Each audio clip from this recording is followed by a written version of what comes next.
2026 সালের নির্বাচনে কোটিপতিদের একচেটিয়া উপস্থিতি এই বাস্তবতাকেই আরো স্পষ্ট করেছে। যখন সম্পদ ও ক্ষমতা একই হাতে কেন্দ্রীভূত হয়, তখন নীতিও অনেক সময় সেই গোষ্ঠীর পক্ষে ঝুঁকে পড়ে। বিএনপি সরকারের আমি বলবো যে দুর্ভাগ্য হলো এই যে ক্ষমতায় বসতে না বসতেই বা সরকার পরিচালনার ডে 1 থেকে অথবা ডে 2 থেকে দুইটা কঠিন বিপদের মধ্যে পড়লো। বিএনপি সরকার এবং বিরোধী দল জামাত এনসিপির মধ্যে বিরাট দূরত্ব অলরেডি সৃষ্টি হয়ে গেছে এবং মানুষের মধ্যে স্বস্তি নেই যে একটা নির্বাচিত সরকার এসেছে, দেশ ভালোভাবে চলবে এই বিশ্বাস কারোর মধ্যে নেই। শহীদ মিনারে পুষ্পস্তবক অর্পণে বাধার পর তীব্র প্রতিক্রিয়া জানিয়েছেন নবনির্বাচিত সংসদ সদস্য ব্যারিস্টার রুমিন ফারহানা। শুক্রবার রাতে ব্রাহ্মণবাড়িয়ার সরাইলে ভাষা শহীদদের শ্রদ্ধা জানাতে গিয়ে স্থানীয় বিএনপির একাংশের হামলা শিকার হওয়ার পর তিনি ক্ষোভ প্রকাশ করেন। নির্বাচনের আগে জনগণকে শহীদ ওসমান হাদির ব্যাপারে যে আবেগ, এই জন্য কবর জিয়ারত করতে যাবেন, শহীদ ওসমান হাদির ব্যাপারে কথা বলবেন, কিন্তু তার বিচারটা চাইবেন না, এই বিচারিত হতে পারে না। বাঙ্গ প্রগতিশীলদের দাবি যে ওরা আমার মুখের ভাষায় কাইরা নিতে চায়, এটা সম্পূর্ণ গাঁজাখুরি একটা দাবি।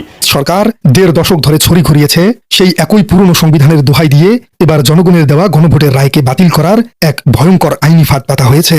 সরকার গঠন করার পর ক্ষমতাসীন বিএনপি অত্যন্ত স্পষ্টভাবেই জানিয়ে দিয়েছে গণভোটের রায় বা জুলাই সনদ বাস্তবায়ন করা তাদের পক্ষে সম্ভব নয়। আসসালামু আলাইকুম দর্শক, নতুন একটা ভিডিওতে সবাইকে স্বাগতম। ভিডিওর শুরুতে অনেকগুলো ভিডিওর অংশ বিশেষ ইতিমধ্যে আপনারা দেখে ফেলেছেন, দেখেই বুঝতে পেরেছেন ভিডিওটা কতটা গুরুত্বপূর্ণ ও আকর্ষণীয় হতে চলেছে। তো দর্শক, আমি আর কথা বাড়াবো না, মূল নিউজে চলে যাব। তার আগে এখনো পর্যন্ত যারা আমাদের চ্যানেলটি সাবস্ক্রাইব করেন, প্রতিনিয়ত আপডেট ও গরম খবর পেতে আমাদের চ্যানেলটি সাবস্ক্রাইব করে দিবেন। চলুন একটা লাইক দিয়ে সম্পূর্ণ ভিডিওটি দেখে আসি। দেশের পরিস্থিতি নিয়ে জনমনে নানান শঙ্কা, উদ্বেগ বিরাজ করছে। দর্শক, বিএনপি সরকার এবং বিরোধী দল জামাত এনসিপির মধ্যে বিরাট দূরত্ব অলরেডি সৃষ্টি হয়ে গেছে এবং মানুষের মধ্যে স্বস্তি নেই যে একটা নির্বাচিত সরকার এসেছে, দেশ ভালোভাবে চলবে এই বিশ্বাস কারোর মধ্যে নেই। সবার মধ্যে উদ্বেগ, উৎকণ্ঠা এবং আসলে বিএনপি সরকার কতদিন দেশ চালাতে পারবে, না কোনো অস্থিতিশীল পরিস্থিতি সৃষ্টি হবে, না অন্য কোনো অঘটন ঘটবে, এটা নিয়ে নানান জল্পনা কল্পনা রয়েছে। দর্শক, প্রথমে এটা আপনাকে বিশ্বাস করতে হবে যে আমরা এতদিন নির্বাচিত সরকারের যে মহত্ব বয়ান করে আসছিলেন, কি মহত্ব? কারণ ইউনূস সরকারের আমলে মানুষের স্বস্তি ছিল, মানুষের বাক স্বাধীনতা ছিল, কোনো রাজনৈতিক দলের কারো কোনো চিন্তা ছিল না, সবাই নিশ্চিন্তে রাজনৈতিক কার্যক্রম চালাতো এবং কথা বলতো। এখন সবার মধ্যে একটা আতঙ্ক, কি না কি হয়। এটা বললে তারেক রহমানের সমালোচনা করে অলরেডি বিভিন্ন জায়গায় মাইক ধরে ঘটনা ঘটেছে যে তারেক রহমানের সমালোচনা করা যাবে না। এর মানে কি একদম হাসিনার মতো? কেন তারেক রহমানের সমালোচনা করা যাবে না? প্রধানমন্ত্রী সমালোচনা করা যাবে না, এটা কোথায় আছে? It's part of freedom of speech. তো দর্শক, সংখ্যা কিন্তু আছে। তার মধ্যে সংখ্যাটা কিছুটা দূর হয়েছিল যখন তারেক রহমান আমির জামাত ডাক্তার শফিকুর রহমান এবং নাহিদ ইসলামের বাসায় গিয়েছেন। তখন এটা তার একটা ইতিবাচক ইঙ্গিত লক্ষ্য করছিলাম যে না, সরকারি দল বিরোধী দল এরা মিলে মিশে দেশটা চালাবে। It was very good sign. But আমরা এখন দেখতে পাচ্ছি যে পরিস্থিতি ভিন্ন দিকে যাচ্ছে। তো দর্শক, জামাত এবং বিএনপির মধ্যে যে সৌহার্দ্যের একটা পরিবেশ লক্ষ্য করছিলাম, এটা এখন নষ্ট হয়ে গেছে। এখন পরিস্থিতি সম্পূর্ণ উল্টো দিকে। তো দর্শক, এখানে আমির জামাত স্পষ্ট করে বলেছেন সরকার জুলাই সনদ বাস্তবায়ন উদ্যোগ না নিলে ছাড় দেবে না জামাত। এর মানে কি? বিএনপি জুলাই সনদ বাস্তবায়ন করতে চায় না, এটা তো স্পষ্ট দেখলাম। যদি মিনিমাম আন্তরিকতা থাকলে অ্যাটলিস্ট শপথটা নিতে সংবিধান সংস্কার পরিষদের, বাকিটা পরে তালবাহানা করতো, কিন্তু শপথই নেয়নি। এর মানে জুলাই সনদকে একদম নাই করে দিতেছে। আবার শপথ না নেওয়ার দিনেই গণভোটের ফল বাতিলের দাবিতে রিট। এগুলোর পেছনে বিএনপি। তাহলে এটা স্পষ্ট যে বিএনপি প্রথম দিকে আমাদের কাছে, আমরা বিষয়ে কথা বলেছিলাম যে বিএনপি আশ্বস্ত করেছিল আমরা জুলাই সনদ বাস্তবায়ন করবো, আমির জামাতকে বলেছিল, নাহিদ ইসলামকে বলেছিল। কিন্তু এখন তাদের কার্যক্রম স্পষ্ট, তারা জুলাই টুলাইগুলোতে কিছুতে বিশ্বাস করে না। দেখেন একটা দল কতটা গাদ্দার হতে পারে। হ্যাঁ, বিএনপি জুলাই গাদ্দার, প্রথম দিনই গাদ্দারই করেছে। নইলে যে জুলাইয়ের কারণে আজকে তারেক রহমান বাংলাদেশে আসতে পেরেছেন এবং প্রধানমন্ত্রী হতে পেরেছেন, যে জুলাইয়ের কারণে খালেদা জিয়া সম্মানের সাথে দুনিয়া থেকে বিদায় নিতে পেরেছেন, সে জুলাইকে অবজ্ঞা করছে, অবমূল্যায়ন করছে, অস্বীকার করছে। এত ত্যাগ, এত শাহাদাত, এত রক্ত, সেগুলো কোনো দাম নেই বিএনপির কাছে। এখন তারা ক্ষমতা টিকিয়ে রাখার জন্য যা ইচ্ছা তা করছে। মানে যে ঘটনা তাদেরকে এই ক্ষমতা এনে দিল, জুলাই আন্দোলন করেছে ছাত্ররা, বিএনপি কিন্তু এর সাথে সরাসরি জড়িত ছিল না, তারা নিজেরাই করেছে, কিন্তু সুফল পাচ্ছে এখন বিএনপি, তার ক্ষমতা এসেছে। ইউনূস সরকারও ছিল একটা বিএনপি সরকার, তবে এটা অনেকটা অনিবার্য ছিল যেহেতু প্রধান রাজনৈতিক শক্তি ছিল বিএনপি। ঠিক আছে, হয়েছে, এটা তাদের কপাল, ভাগ্য। কিন্তু এই জন্য জুলাইকে অবজ্ঞা করা, এটা সত্যিকার অর্থেই জুলাই গাদ্দারি ছাড়া কিছুই নয়, জুলাইয়ের সাথে গাদ্দারি। এখন আমির জামাত বলেছেন সরকার জুলাই সনদ বাস্তবায়ন উদ্যোগ না নিলে ছাড় দিবে না জামাত। ছাড় দিবে না এর অর্থ হচ্ছে দেশে গ্যাঞ্জাম বাঁধবে। কারণ কি? দেখেন এখানে পার্লামেন্টে বিএনপির যে ভোট মেজরিটি, তাতে 2/3 মেজরিটি তাদের আছে, 2/3 মেজরিটি থাকলে বিরোধী দলের কাছে তেমন কিছু জিজ্ঞেস করা লাগে না। আর উচ্চকক্ষ জুলাই সনদ বাস্তবায়ন না হলে তো উচ্চকক্ষই কিছু না। এখন উচ্চকক্ষটা হলে তখন উচ্চকক্ষে অনেক বিএনপির অবৈধ বা অযৌক্তিক সিদ্ধান্ত আটকে যেত।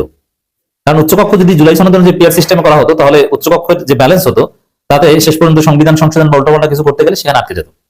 তাও করবে না। এর মানে এখন যে স্ট্রাকচার আছে তাতে ওই আওয়ামী লীগ যেরকম সংবিধান যেরকম ইচ্ছা সাজিয়েছিল বিরোধী দলের কাছে জিজ্ঞেস করার প্রয়োজন হয়নি, কারণ তাদের মেজরিটি ছিল। এখনো কিন্তু 2/3 মেজরিটি আছে, কারো কাছে জিজ্ঞেস করা দরকার হয় না। সংসদে ভোটাভুটিতে বিএনপি যেটা বলবে ওইটি পাস। তো দর্শক, এই জায়গায় রাজপথের সংঘাত অনিবার্য যদি জুলাই সনদ বাস্তবায়ন করাতে হয়। তো জামাত ছাড় দিবে না, এর অর্থ হচ্ছে রাজপথে তারা আন্দোলন করবে। সংবিধান সংস্কার পরিষদের শপথ না নেওয়ার মাধ্যমে জুলাই গণঅভ্যুত্থানকে অপমান করা হয়েছে, এটা বিএনপির জন্য দুঃখ। এই ধরনের গাদ্দারি যারা করে তাদের পরিণতি অত্যন্ত ভয়াবহ হয় ভবিষ্যতে। কারণ যার রসুলের সিন্নি খেলি মোল্লা চিন্নি না, যে জুলাই রসুলে তারেক রহমান বাংলাদেশে আসতে পেরেছেন সেই জুলাইকে এখন তারা অপমান করছে, অবজ্ঞা করছে। আল্লাহ এটা সইবে না, আল্লাহর শাস্তি আসবে বিএনপি এই নোংরা কাজের জন্য। আওয়ামী লীগ এরকম কিছু পাপ করা কেন? আওয়ামী লীগ কিন্তু আওয়ামী লীগ যে ভালো কাজ করেছে হাসিনার 15 বছরে, উন্নয়ন, মানুষের ভালো রাখা, মানুষের জীবনযাত্রার উন্নয়ন, এগুলো বিএনপি 50 বছর করতে পারে কিনা সন্দেহ আছে। বিএনপি জামাত মিলেও অতীতে করতে পারেনি আওয়ামী লীগ যা করেছে। কিন্তু সেই আওয়ামী লীগের কঠিন পরিণতি হয়েছে কিছু নির্দিষ্ট পাপের কারণে। ওভারঅল আওয়ামী শাসন ছিল ভালো, কিছু বিষয় বাদ দিলে ভিন্ন মতের উপর দমন, গুম, খুন এবং রাজনৈতিক প্রতিহিংসা, প্রতিপক্ষকে ধ্বংস করার প্ল্যান, এগুলো বাদ দিলে উন্নয়নের রাজনীতি, মানুষ ভালো থাকার, আজকে বিদ্যুৎ আছে এটা শেখ হাসিনার অবদান, এবং মানুষের জীবনযাত্রার উন্নয়ন, বাংলাদেশের রাস্তাঘাট, এগুলো সব শেখ হাসিনা করেছে। এটা আপনারা স্বীকার করতে পারবেন? নেভার। ওটা বিএনপি এত করতে পারবে না। কিন্তু দু একটা আগামের কারণে গজব করেছে। কিছু কাজ একদম মৌলিক জায়গায় বিএনপি গাদ্দারি শুরু করেছে, এই কারণে তাদের উপর গজব করতে পারে, কারণ জুলাইয়ের সাথে গাদ্দারি করছে। ডক্টর শফিকুর রহমান যে হুমকি দিয়েছেন তার অনিবার্য বাস্তবতা রাজপথে সংঘাত। তবে বিএনপি যদি চায় যে না, আমরা দেশটাকে গড়ে তুলব, আমরা কোনো ধ্বংস চাই না, আমরা 5 বছর ক্ষমতায় থাকতে চাই, তাহলে জুলাই সনদ যেভাবে কথা ছিল, কোনো মুনাফিকই না করে, নিজেদেরকে জাতীয়তাবাদী মুনাফিক পার্টি হিসেবে আখ্যায়িত না করে তারা জুলাই সনদ মেনে নিবে, আমরা এটা বিশ্বাস করতে চাই। তো দর্শক, শুধু এটা না, আমিরে জামাত স্পষ্ট করে বার্তা দেওয়ার চেষ্টা করছেন প্রথম দিন থেকে। বিশেষ করে মন্ত্রী পরিষদের শপথ অনুষ্ঠানে জামাত এনসিপি যায়নি, যেটা এক্সপেক্টেড ছিল যে তারা যাবে। এর মানে এটা দূরত্বের একটা প্রমাণ যে কেমন যেন প্রথম হঠাৎ করে একদিন বাসায় যাওয়া আসা, তারেক রহমানের বাসায় যাওয়া আসার মধ্য দিয়ে যে একটা সুবাতাস বইতে শুরু করেছিল, সেই সুবাতাস এখন উল্টা দিকে বইছে, কারণ তারা জুলাইয়ের সাথে গাদ্দারি শুরু করেছে। মন্ত্রিসভার শপথ অনুষ্ঠানে যায়নি এবং জামাত এনসিপি নেতাদের অনেকটা মন খারাপ, তারা হতবাক, আশ্চর্য যে মানুষ এত 2 নম্বর কিভাবে হয়। যে জুলাইয়ের কারণে এত কিছু, সেই জুলাইকে তারেক রহমান দেশে আসতে পারেন না, কোনো সম্ভাবনা নাই তার জীবনের। যে জুলাই তারেক রহমানকে একটা সম্ভাবনা দিল, আজকে তাকে প্রধানমন্ত্রী বানালো, এই জায়গাটা মিনিমাম কৃতজ্ঞতা কিভাবে না থাকতে পারে? আসলে এই জন্য রাজনীতিতে যারা ভালো মানুষ তারা সবাই আশ্চর্য, অবাক, কি ঘটলো। আমার মনে হয় বিএনপির উপর এই গাদ্দারির গজব পড়বে। যেই সংবিধানের দোহাই দিয়ে বিগত ফ্যাসিস্ট সরকার 1.5 দশক ধরে ছড়ি ঘুরিয়েছে, সেই একই পুরনো সংবিধানের দোহাই দিয়ে এবার জনগণের দেওয়া গণভোটের রায়কে বাতিল করার এক ভয়ঙ্কর আইনি ফাঁদ পাতা হয়েছে। সরকার গঠন করার পর ক্ষমতাসীন বিএনপি অত্যন্ত স্পষ্টভাবেই জানিয়ে দিয়েছে, গণভোটের রায় বা জুলাই সনদ বাস্তবায়ন করা তাদের পক্ষে সম্ভব নয়। কারণ হিসেবে দাঁড় করানো হয়েছে একটি অতি বিরল যুক্তি, আর সেটি হলো সংবিধানে গণভোটের কোনো উল্লেখ নেই। কিন্তু এই খোঁড়া যুক্তির বিপরীতে এখন আইনি অঙ্গনে এমন একটি প্রতিযুক্তি বা কাউন্টার লজিক দাঁড় করানো হয়েছে যা পুরো রাষ্ট্রযন্ত্রকে কাঁপিয়ে দেওয়ার জন্য যথেষ্ট। যুক্তির কাঠগড়ায় দাঁড়ালে এটি খুব সাধারণ সমীকরণ চোখের সামনে এসে ওঠে। যদি সংবিধানে উল্লেখ না থাকার কারণে গণভোট অবৈধ হয়ে যায়, তবে বর্তমান সরকার যেই নির্বাচনের মাধ্যমে ক্ষমতায় এসেছে সেই নির্বাচনও তো পুরোপুরি অবৈধ হয়ে যায়। কারণ বিগত সরকারের রেখে যাওয়া সংবিধান অনুযায়ী এই 13th জাতীয় সংসদ নির্বাচন অনুষ্ঠিত হবার কথা ছিল 2028 সালে। শেখ হাসিনার বিরুদ্ধে ছাত্র জনতার ঐতিহাসিক গণ অভ্যুত্থানের পর রাষ্ট্রের জরুরি প্রয়োজনে ডক্ট্রিন অব নেসেসিটি বা প্রয়োজনীয়তার মতবাদের উপর ভিত্তি করে একটি অন্তর্বর্তীকালীন সরকার গঠিত হয়েছিল এবং দ্রুততম সময়ে এই 2026 সালের নির্বাচনটি অনুষ্ঠিত হয়। অর্থাৎ এই পুরো প্রক্রিয়াটি সম্পূর্ণ হয়েছে পুরনো সংবিধানের বাইরে গিয়ে। শিশির মুনির ঠিক এই জায়গাটিতে আঘাত করেছেন। যে সরকার নিজেই একটি সংবিধান বহির্ভূত গণ অভ্যুত্থান এবং আগাম নির্বাচনের মাধ্যমে ক্ষমতায় আসার সুযোগ পেল, তারা ক্ষমতা হাতে পাওয়ার পরপরই কিভাবে একই সংবিধানের দোহাই দিয়ে 60% বেশি মানুষের দেয়া গণভোটের রায়কে অবৈধ করে দিল, এটি কেবল একটি আইনি স্ববিরোধিতাই নয়, বরং এটি জনরায়ের সাথে এক চূড়ান্ত বিশ্বাসঘাতকতা। আর ঠিক এই সাংবিধানিক সংকটের মুহূর্তে যখন রাজপথের অর্জনগুলো আদালতের বারান্দার মুখে থুবড়ে পড়ার উপক্রম, তখন ঢাল হয়ে দাঁড়িয়েছেন সুপ্রিম কোর্টের প্রখ্যাত আইনজীবী অ্যাডভোকেট শিশির মুনির। তিনি তার ভেরিফাইড পেজে এমন কিছু প্রশ্ন ছুড়ে দিয়েছেন যার উত্তর দেয়া ক্ষমতার শীর্ষ মহলের জন্যও এখন রীতিমতো অসম্ভব হয়ে দাঁড়িয়েছে। তিনি অত্যন্ত ক্ষুরধার যুক্তিতে লিখেছেন, গণ অভ্যুত্থান সংবিধানে ছিল, অন্তর্বর্তীকালীন সরকার সংবিধানে ছিল, 2026 সালে নির্বাচন কি সংবিধানে ছিল, গণভোট সংবিধানে ছিল, তাহলে জুলাই সনদ বাস্তবায়ন আদেশ বা শপথ সংবিধানে কেন খুঁজছেন? উত্তর আছে আপনাদের কাছে। এই একটি মাত্র পোস্ট পুরো রাজনৈতিক এবং আইনি সমীকরণকে উল্টে দিয়েছে। এখানে কোনো আইনি প্যাচ বা জটিল ধারার উপধারার ব্যবহার করা হয়নি, বরং সাধারণ মানুষের মনের ভেতরে থাকা সেই ক্ষোভটিকেই আইনি যুক্তিতে রূপান্তর করা হয়েছে। যখন কোনো শাসক গোষ্ঠী নিজেদের সুবিধা মতো আইনের ব্যাখ্যা দেয়, অর্থাৎ ক্ষমতায় বসার সময় ডক্ট্রিন অফ নেসেসিটির সুবিধা নেয় আর ক্ষমতাকে নিরঙ্কুশ করার সময় পুরনো সংবিধানের দোহাই দেয়, তখন সেই দ্বৈত নীতিকে ভেঙে গুড়িয়ে দিতে এমন তীক্ষ্ণ আইনি আঘাতেরই প্রয়োজন হয়। লক্ষণীয় বিষয় হলো, সরকার হয়তো ভেবেছিল প্রশাসন এবং সংখ্যাগরিষ্ঠতার জেরে তারা খুব সহজেই জুলাই বিপ্লবের সংস্কারের দাবিগুলোকে হিমঘরে পাঠিয়ে দিবে। গণভোটের কার্যকারিতার উপর নিষেধাজ্ঞা চেয়ে এরই মধ্যে হাইকোর্টে রিট মামলাও দায়ের করা হয়েছে।